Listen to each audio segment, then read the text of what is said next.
Hello guys, welcome to another video of Mercantile Business Law for CA Cap 1 and also for BBS third year. In this video, we are going to discuss about rights of bailees and duties of bailer. So let's start.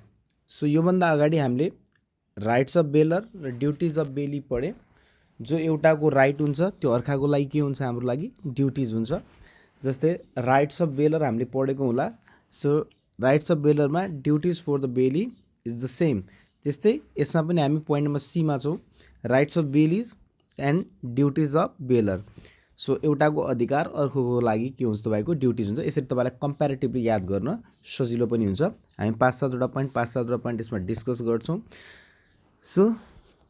So बेलमेन्ट contract योभन्दा अगाडि नै हामीले already cover गरिसकेका छौँ यो एउटा special type of contract हो delivery contract हो हैन so it can be gratuitous or non gratuitous हैन फ्रीमा पनि हुनसक्छ कसैलाई सामान डेलिभरी गर्नु हैन डेलिभरी गर्नु for a specified purpose or for a specified time हैन after that the good must be returned back to the bearer so त्यसलाई नै हामी बेलमेन्ट कन्ट्र्याक्ट भन्थ्यौं सो यसमा अधिकार बेलीको के अधिकारहरू होला सो यसमा पहिलो अधिकार छ it's very simple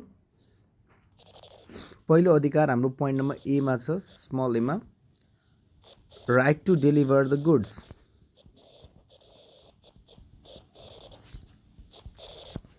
the goods to any joint owner तपाईलाई थाहा छ जोइन्ट ओनर भने के हो भनेर कुनै एउटा वस्तुको एउटा सामानको धेरैजना मालिक छ भनेपछि हामी त्यसलाई भन्छौँ जोइन्ट ओनर सो मेन कुरा के हो बेलीले जब आफ्नो काम सकिन्छ आफ्नो प्रपोज अथवा आफ्नो टाइम पिरियड जतिको लागि त्यो सामान बेलमेन्टमा लिएको थियो त्यसपछि चाहिँ त्यो बेलीको अधिकार हो अब त्यो सामानको उसको लागि उपयोगिता सकियो त्यो सकिसक्यो भनेपछि त्यो सामान फिर्ता दिन पाउनुपर्छ उसले सो बेलीले फिर्ता दिन्छु भनिरहेछ फिर्ता लैजानुस् भनिरहेछ बेलरले फिर्ता लगिरहेको छैन है सो अगर लगेको छैन भने चाहिँ यस्तो सिचुएसनमा तर उसको अधिकार हो कि यो सामान उसले फिर्ता गर्न पाउनुपर्छ त फिर्ता कसलाई कुनै पनि जोइन्ट ओनरलाई फर इक्जाम्पल मेरो घरमा एउटा सिडी छ म तपाईलाई प्र्याक्टिकल इक्जाम्पल दिन्छु मेरो घरमा एउटा सिडी छ र कोही सिडी भाडामा माग्न आउनुहुन्छ कोही फ्रीमा पनि आउनुहुन्छ कोही पैसा तिरेर पनि माग्न आउँछ CD so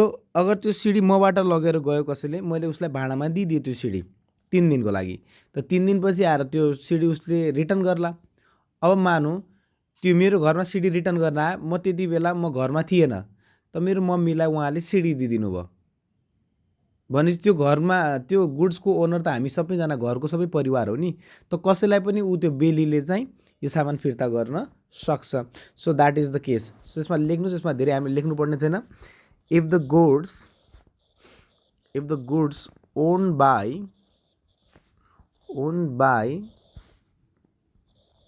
more than one person अथवा party more than one person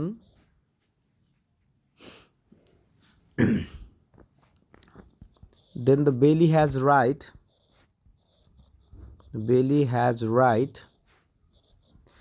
धेरै लेख्दिनु बुकबाट पनि कभर गरिहाल्नु म तपाईलाई खाली मिनिङ मात्र गइदिन्छु to return the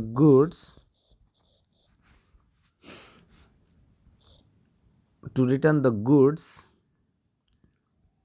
two the bailor himself or any joint baler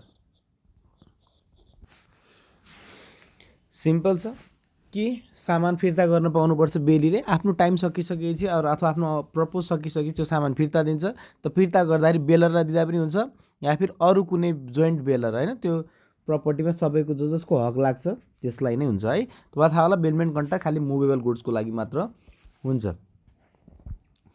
अब आउनुहोस् यसमा सेकेन्ड पोइन्ट यसको लागि म अलग्गै डिफरेन्स तपाईहरुलाई आज क्लासमा पढाउँछु त्यही पनि तपाईले हेर्नु होला राइट अफ स्पेशल लिन यसलाई भन्छौँ हामी पर्टिकुलर लिन पनि पर्टिकुलर लिन भेरी इम्पोर्टेन्ट पोइन्ट है भेरी इम्पोर्टेन्ट पोइन्ट जस्तो म तपाईँलाई इक्जाम्पल दिन्छु। मानौँ फर इक्जाम्पल मैले आफ्नो मोबाइल बनाउनलाई दिएँ, मानौँ। त म बेलर भएँ, सामान दिनेवाला म भएँ, बेली भयो। बेली त्यो मोबाइल बनाउनेवाला पसल के भयो, बेली भयो। अब म गएँ, मैले पैसा चाहिँ नदिएर मोबाइल लिन खोजेँ, त्यो बेलीले दिन्छ त मलाई? त्यो मोबाइल पसलले मलाई मोबाइल फिर्ता दिन्छ त? दिँदैन। अनि पैसा नदिकन मैले त्यो मोबाइल उसँग लिन पाउँछु जबरजस्ती? पाउन पनि पाउँदैन। सो त्यसलाई नै भन्छ राइट अफ स्पेसल लिन। त बेली भन्नाले त्यो मोबाइलवाला पसलवाला, जबसम्म म उसलाई पैसा दिँदैन तबसम्म त्यसले यो सामानमा लिन लगाउँछ। लिन भनेको रोक्का राख्छ त्यो सामानलाई, है। स्पेसल लिन भन्नाले जुन जस्तै फर इक्जाम्पल मैले मानौँ 3टा मोबाइल दिएँ, आइफोन, स्यामसङ र ओप्पो, है। ध्यान दिनु होला, 3टा मोबाइल बनाउनलाई दिएको थिएँ मैले, रिपेयरको लागि दिएको थिएँ। कसको लागि दिएको थिएँ? रिपेयरको लागि। स्पेसल लिन भनेर बुझ्नु होला। त आइफोन बनाएको पैसा मैले दिएँ, जियोस्। स्यामसङ बनाएको पैसा पनि मैले दिइहालेँ, तर ओप्पो बनाएको पैसा मैले दिएको छैन। अब मैले त्यो पसलेलाई के भने कि मेरो 3टै मोबाइल दिइदिनुहोस् भनेपछि उसले 3टै मोबाइल दिन्छ त? दिँदैन। खालि कुन मोबाइल मात्र दिन्छ? आइफोन र स्यामसङ मात्र दिन्छ। ओप्पोमा उसले के लगाउँछ? स्पेसल लिन। स्पेसल लिन भन्नाले जुन सामानको पैसा नदिएको हो, है, जुन सामानको पेमेन्ट बेलीलाई ड्यू थियो त्यो सम्बन्धी नै उसले लिन लगायो, यसलाई भन्छौँ हामी स्पेसल। अर्को एउटा हुन्छ जनरल लिन। जनरल लिन र स्पेसल लिनको डिफ्रेन्स म तपाईँलाई आज क्लासमा गराउँछु, किनभने that is very important for the examination. So special lien simple छ, होइन। पर्टिकुलर गुड्सको लागि जुन सामानको लागि पेमेन्ट थियो, है, त्यही सामानको लागि उसको चार्जेसहरू पेमेन्टहरू दिएको छैन भने चाहिँ बेलीले लिन लगाउन सक्छ। बस यही कुरालाई लेखिदिनुहोस्। If the goods are build for repairs, maintenance, यसलाई फेरि हामी क्लासमा फेरि कभर गर्छौँ, maintenance or renovation, the baler agreed to pay the charges for same, हैन। त गुड चाहिँ रिपेयरमा दिएको छ, मेन्टेनेन्समा दिएको छ अथवा रेनोभेसनमा दिएको छ र बेलरले पैसा पनि तिर्छु भनेको थियो, हैन। To pay charges for same and the बेलीले पैसा पाएन होला। Bailee shall return the goods only after such payment, होइन। त ठिकै छ। अगर गुड्स हामीले रिपेयर मेन्टेनेन्स, रेनोभेसनको लागि दिएको छु, बेलरले दिएको छ भनेपछि र बेलीले तब मात्र त्यो सामान फिर्ता गर्छ after such payment are received, यस्तो लेख्नु, होइन। रिसिभ अथवा अदरवाइज द बेलीको के राइट हुन्छ, है। The bailee have right to retain the goods until such payment are made,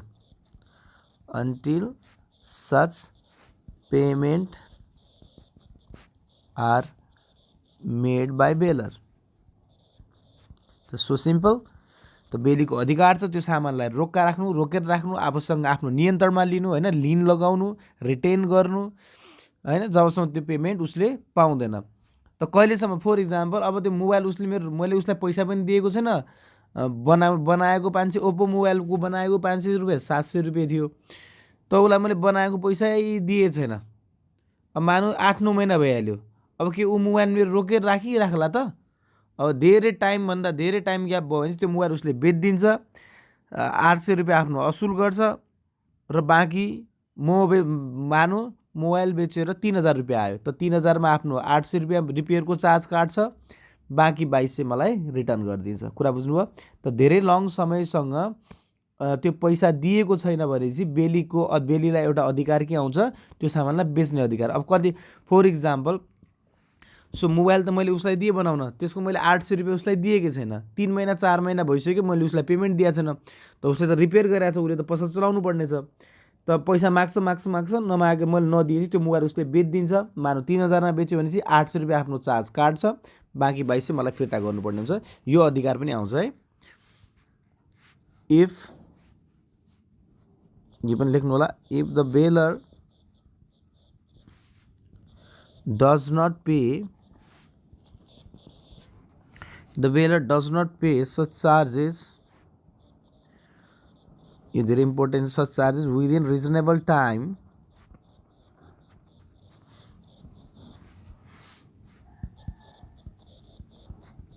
the bailee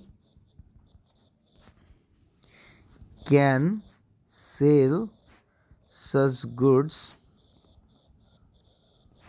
and recover the charges है। आफ्नो फेरि यसमा त 3000 बेच्यो, 3000 पुरै लाग्दैन, आफ्नो चार्ज जति हो त्यो काटेर बाँकी सब फेरि recover the charges and refund balance to the bailor, यो लेख्दा पनि हुन्छ है। र बाँकी रिफन्ड चाहिँ गर्नुपर्ने हुन्छ। That is called special lien, very very important for exam, particular lien पनि भन्छ यसलाई है। So very very important. अब आउनुहोस् पोइन्ट नम्बर सीमा। पोइन्ट नम्बर सीमा छ right to return the goods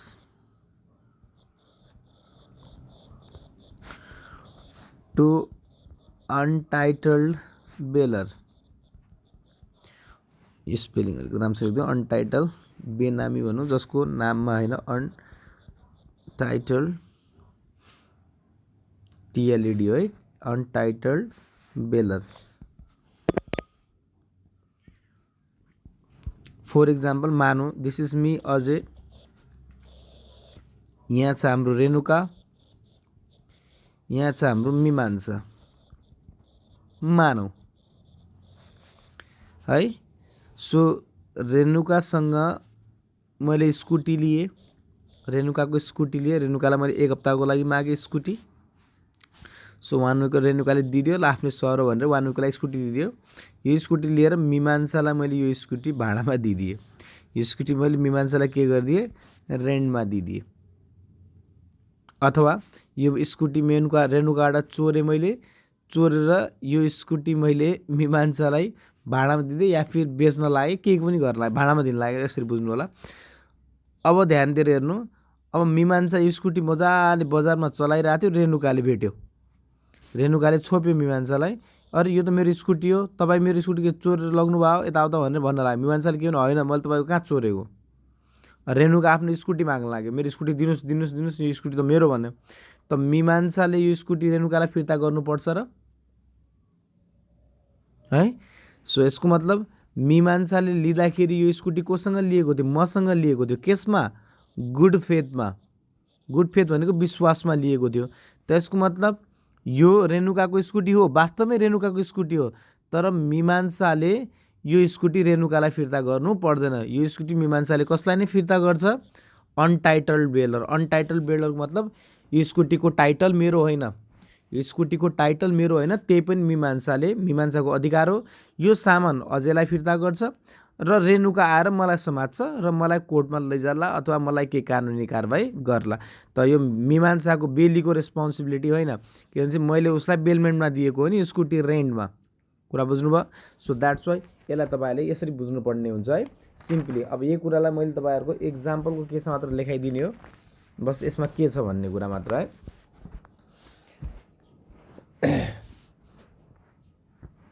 okay, यसो लेखौँ यसमा मजाले। when the goods are bailed by the non-owner अथवा by the defective title owner है, by the non-owner, जो अनर मालिक नै होइन। जस्तै फर इक्जाम्पल म, and the bailee receives the goods, बेलीको यसमा मीमांसा है, बेली receives the goods, बेलीले सामान पनि पायो, bailee receive the goods in good faith. मीमांसाले मसँग केमा लिए थियो, यो सामान अझै सर्के होला भनेर यो सामान उसले मसँग लिएको थियो इन गुड फेथ। र थाहा हुँदा लियो भनेपछि त फेरि मिल्दैन होइन। मेन मीमांसाले केसमा ल्याउनु पर्यो, गुड फेथमा ल्याउनु पर्यो। यो स्कुटी मेरै सोचेर ल्याउनु पर्यो। उसलाई थाहा थियो रेणुकाको स्कुटी हो त पनि मसँग भाडामा लियो भने चाहिँ तपाईँ गुड फेथमा मानिँदैन। Good faith the same goods may be returned to the baler who is not a true owner. Who is not a true owner, जो ट्रू ओनर थिएन है। सो लेख्नु होला TRU है। The bailee is not responsible अथवा liable, the bailee will not be liable to the true owner. त मीमांसाको कुनै लाइबिलिटी छैन रेणुकालाई लिएर है, to the true owner of the goods है। अगर उसले विश्वासमा लिएको छ मबाट भने चाहिँ त मीमांसाले रेणुकालाई पक्रिए अथवा छोप्यो मेरो स्कुटी देऊ भन्दा पनि Mimansa is not liable to return the goods to the Renuka. कुरा बुझ्नु हो, यही कुरा यसमा लेखाइएको हो। पोइन्ट नम्बर आउनुहोस्। यसमा पोइन्ट नम्बर चाहिँ हाम्रो लगभग अलिअलि कम पोइन्ट गर्यो, यति धेरै एक्सप्लेन गर्नु पर्दैन। यसमा अर्को लेख्नु होला राइट टु इन्फोर्स बेलर्स ड्युटिज। यो पोइन्ट नै लेख्नु पर्दैन। सो यो अगर बेलरको अधिकार हो भने चाहिँ बेलरले के भन्छ थाहा छ, right to enforce bailee duty भन्छ। अब हामी यहाँ कसको अधिकारको कुरा गर्दैछौँ हामी, बेलीको। त बेलीको यो अधिकार छ कि बेलरको ड्युटीलाई के गर्न सक्छ, उसले एन्फोर्स गर्न सक्छ है। सो बेलरलाई भन्न सक्छ तपाईँ आफ्नो जिम्मेवारी सही ढङ्गले पुऱ्याउनुहोस् भनेर पनि भन्न सक्छ। यसमा बेलर्सको ड्युटी के हुन्छ, ड्युटी टु डिस्क्लोज फ्याक्ट्सहरू होला होइन। त्यो फ्याक्ट्सहरू जे होला कन्ट्याक्ट अनुसार बेलरले आफ्नो पेमेन्ट लिनुपर्ने होला। जस्तै मैले बोलाएको थिएँ यसको पेमेन्ट 5 दिनपछि दिन्छु भनेर, म बेली थिएँ कोही अर्को बेलर थियो, अब बेलर 2 दिन पैसा माग्न आइरहेछ, त म भन्छु मेरो अधिकार हो कि 2 दिन होइन 5 दिनपछि पैसा लिन आउनुहोस् भनेर। सो म इन्फोर्स गर्न सक्छु। अगर यो बेली भएपछि बेलरको अधिकार इन्फोर्स गर्न सक्छ है। त बेलर भएपछि बेलीको अधिकार इन्फोर्स गर्न सकिन्छ। यसमा मैले त्यसरी लेखाएन, यो त्यति इम्पोर्टेन्ट पनि थिएन। अर्को लेख्नु होला right to claim damages. Right to claim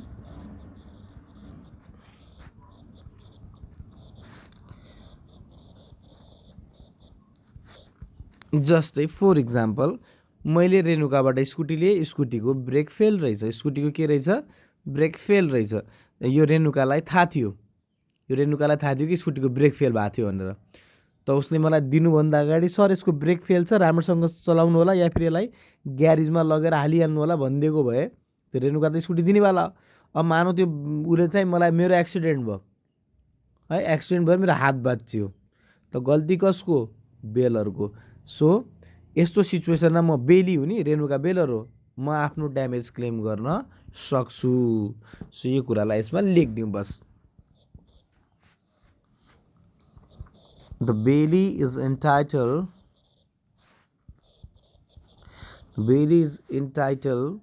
to receive compensation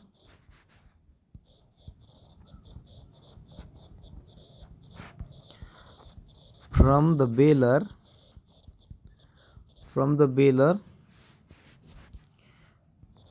due to failure of the baler duty to disclose any facts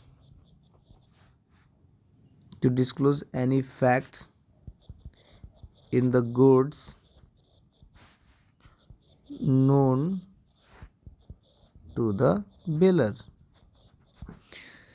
so बेलीले कम्पन्सेसन पाउँछ अगर कसको फेलियर भयो, due to the failure of bailor duty to disclose any facts in the goods known to the bailor. कुरा बुझ्नुभयो। र बेलरले यसलाई good फेथमा use गर्यो होइन, नर्मलमा युज गर्यो, सही तरिकाले युज गरेको थियो, तर उसलाई लस भयो भनेपछि चाहिँ फेरि यो उसले क्लेम गर्न मिल्छ कुनै पनि कम्पन्सेसन अथवा ड्यामेजेस। यसमा अब योभन्दा बढी लेख्नु म उचित ठान्दैन, किनकि पोइन्ट हामीसँग पर्याप्त छ। 5 नम्बरभन्दा लामो क्वेसन त आउने होइन, हामीले एक एक लाइन लेखेर लगभग सबै पोइन्टलाई कभर गर्ने हो। अर्को लेख्नु होला, यो त इम्पोर्टेन्ट कि यो तपाईँलाई थाहा छ।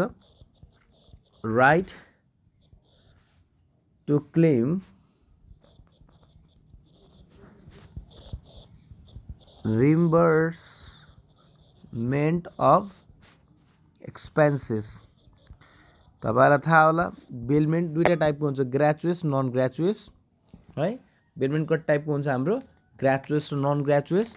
सो ग्रेचुएस र नन ग्रेचुएसमा जति पनि बेलीले, जस्तै फर इक्जाम्पल मैले कसैलाई गाई राख्न दिएको छु, म 5 दिनको लागि बाहिर भयो, त गाई बिरामी भयो है, गाई बिरामी भयो या फिर नर्मली उसको लागि खाना खिलाउनलाई मेरो खर्च भयो भने चाहिँ त्यो खर्च म माग्न सक्छु, सरी बेलीले माग्न सक्छु मबाट है। मैले गाई कसैलाई मैले पल्लो घरको छिमेकीलाई गाई छोडेर गएँ, पहाड गएँ, 1 हप्तापछि आएँ, त 1 हप्तासम्म जति बेलीको खर्च भएको छ त बेलीको अधिकार हो, त्यो खर्चको यो उताको ड्युटिजमा पनि पढ्ने नि हामी होइन। सो बेलीको यो अधिकारको कुरा भयो है, right to claim the expenses. बेलीको के ड्युटी हो, it is the duty of bailee, it is the duty of bailee होइन, it is the duty of bailee to take, हामीले पढिसकेका छौँ, to take reasonable care of the goods build. If the bailey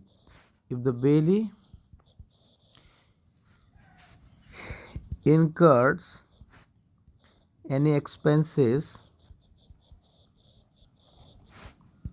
for taking reasonable care,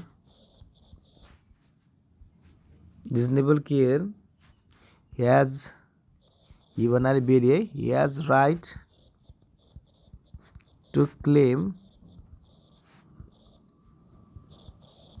reimbursement of such expenses from baler. सही कुरा हो। यसमा बुझ्नुपर्ने दुईटा छ है, यहाँ लेख्छौँ हामी यसकै पार्टमा ordinary expenses, यता लेख्छौँ हामी एक्स्ट्राअर्डिनरी भन्नाले बिरामी सिरामी हुनु है, एक्स्ट्राअर्डिनरी एक्सपेन्सेस।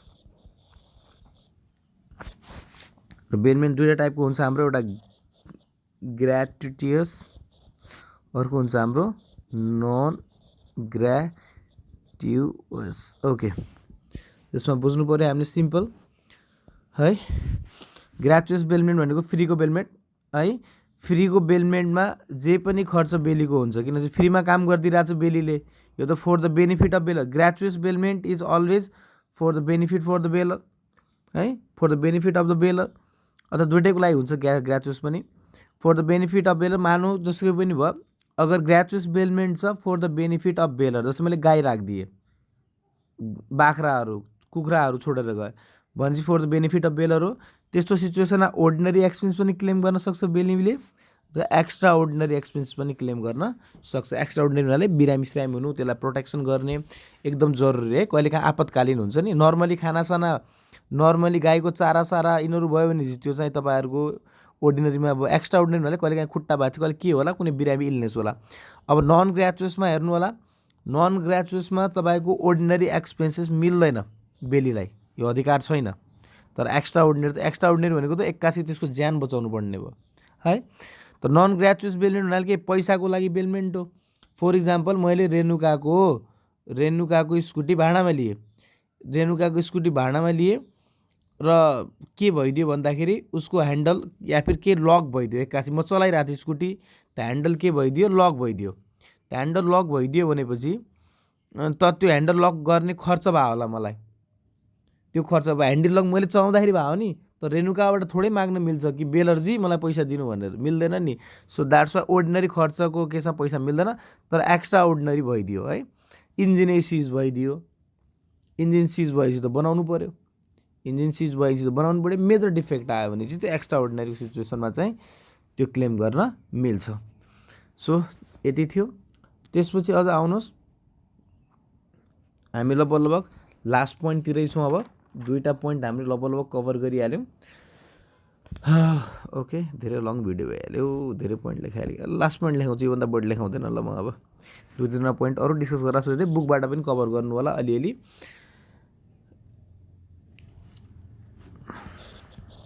राइट टु लास्ट है यसको, right to recover loss in case bailor refuse to take back the goods है। सो अब बेलीले फर इक्जाम्पल रेणुकाको स्कुटी मैले बेलमेन्टमा लिएँ होइन, रेणुकाको स्कुटी मैले बेलमेन्टमा लिएँ त म बेली भएँ, रेणुका के भयो, बेलर भयो। मैले 5 दिनको लागि स्कुटी लिएको थिएँ, त 5 दिन मेरो पुरा भयो, र 5 दिनपछि मैले रेणुकालाई स्कुटी हजुरको फिर्ता लग्नुहोस् भने रेणुकाले स्कुटी फिर्ता लगेन, त मेरो घरमा पार्किङको स्पेस थिएन, म अगाडि गएर पार्किङ गर्थेँ, त पार्किङ गरेको मलाई 1 दिनको 50 रुपियाँ लिन्थ्यो है। सो त्यो 5 डेजको बेलमेन्ट हो, त 5 डेजसम्म त्यसको 50 रुपियाँ कसले तिर्नु पर्थ्यो, मैले नै तिर्नु पर्थ्यो। 250 रुपियाँ ठिक छ, किनभने मैले त 5 दिनको लागि बेलमेन्टमा ल्याउँ। अब रेणुकालाई मैले 5 दिन यो सकिसकेपछि रेणुकालाई त्यो स्कुटी फिर्ता लैजाऊ भने मानेन, त 3 दिन अरू त्यो स्कुटी मैले राख्नु पऱ्यो त्यो ग्यारेजमा, त 1 दिनको कति तिर्नु पऱ्यो, 150 रुपियाँ। अब 3 दिनपछि आयो मेरो रेणुका स्कुटी लिन, त रेणुका स्कुटी आफ्नो लिन आयो, त रेणुका स्कुटी लिन आइसकेपछि अब यो 3 दिनको पैसाको म रेणुकाबाट असुल गर्न सक्छु। हेर्नुहोस् त, ल्याङ्ग्वेज पढ्नुहोस्। Right to recover the loss in case bailor means Renuka refuse to take back the goods, त्यो कुरालाई लेखिदिनुहोस्।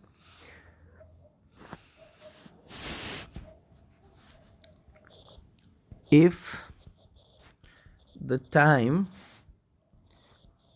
mentioned in the contract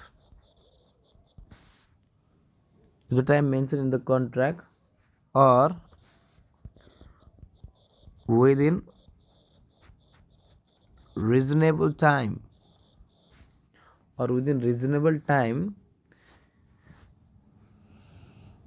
if the time mentioned are over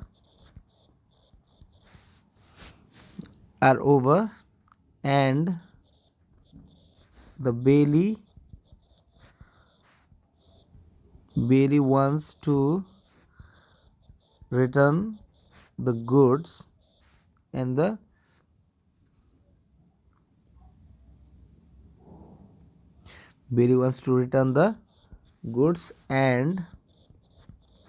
Bailor refuses,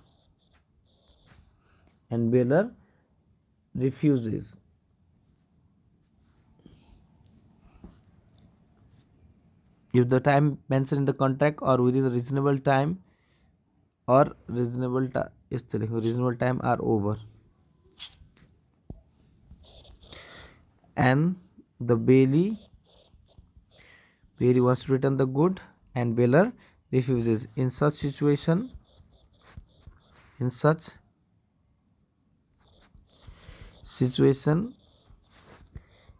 any losses